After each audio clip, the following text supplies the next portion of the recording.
Bonjour, Myriam, naturopathe pour enfants. Aujourd'hui, je vais te raconter l'histoire d'une petite fille qui s'appelle Émilie.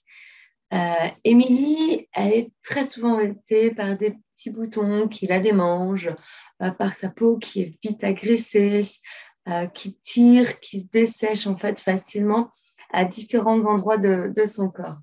Elle fait souvent des réactions avec des plaques rouges sans trop savoir ce que c'est en fait. Ses parents, voilà, ils en ont parlé au médecin, où il leur a donné de la crème pour que ça passe, tout simplement.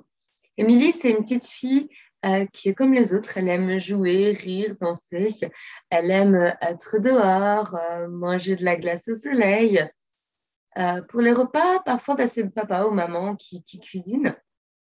Mais c'est souvent plus simple de sortir un plat du congélateur ou d'ouvrir une boîte.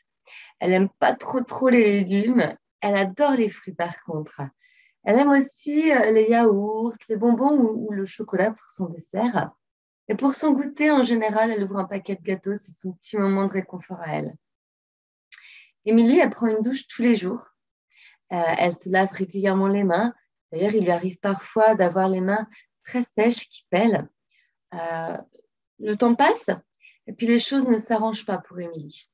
Ses parents font toujours très attention, ils vont régulièrement voir le médecin et il a dit que maintenant elle faisait de l'eczéma.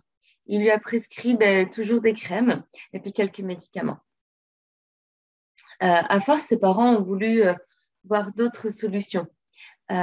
S'ils n'étaient pas venus me voir, Émilie aurait été une petite fille qui aurait eu toute sa vie en fait des problèmes d'eczéma. Une peau sèche, et elle serait toujours dans l'inconfort avec sa peau qui la dérange. Parce que j'ai vu Émilie et ses parents, ils semblaient être un petit peu arrivés à leur dernier espoir. Ils essayaient une nouvelle solution en fait.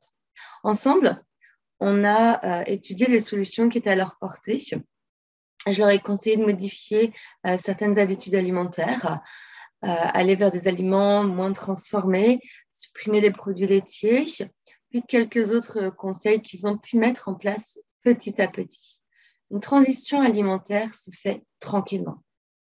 Je leur ai dit aussi qu'Émilie prenait trop de douches. Une douche tous les jours, c'est pas l'hygiène. Enfin, l'hygiène, c'est pas utiliser de l'eau et du savon pour se nettoyer.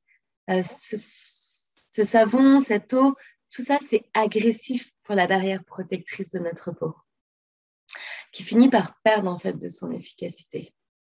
Notre corps, lui, il est capable de faire les choses tout seul en fait. Ajouter trop d'éléments extérieurs, c'est plutôt perturber son équilibre finalement. La peau, ce qu'il faut savoir, c'est que c'est un des éboueurs de notre corps. Elle nous aide à éliminer les déchets. Plus il y aura de déchets, plus la peau devra travailler et subira donc des désagréments, comme des démangeaisons, la peau qui pèle, de l'eczéma. Tout ça, c'est le moyen qu'a de faire sortir nos déchets à la peau. En gros, ces maladies nous sauvent la vie en fait. En appliquant ces crèmes qui ont pour but de faire rentrer tout ça à l'intérieur et donc de faire re-rentrer les déchets, le corps, lui, il va être obligé de trouver une autre porte de sortie. Et c'est là qu'il risque de créer une maladie qui peut être bien plus importante qu'un simple eczéma. Aujourd'hui, Émilie, elle va beaucoup mieux. Elle a cessé d'appliquer des crèmes, toutes sortes de choses.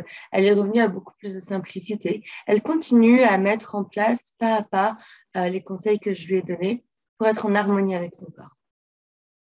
Si cette histoire résonne pour toi ou pour ton enfant, n'hésite pas à me contacter. Je suis en capacité de t'aider et ce sera avec grand plaisir. Je te souhaite une bonne fin de journée. Je t'invite à liker ma vidéo et n'hésite pas à partager. Peut-être qu'autour de toi, cette vidéo peut être utile à quelqu'un. Voilà. Bonne fin de journée. À bientôt. Au revoir.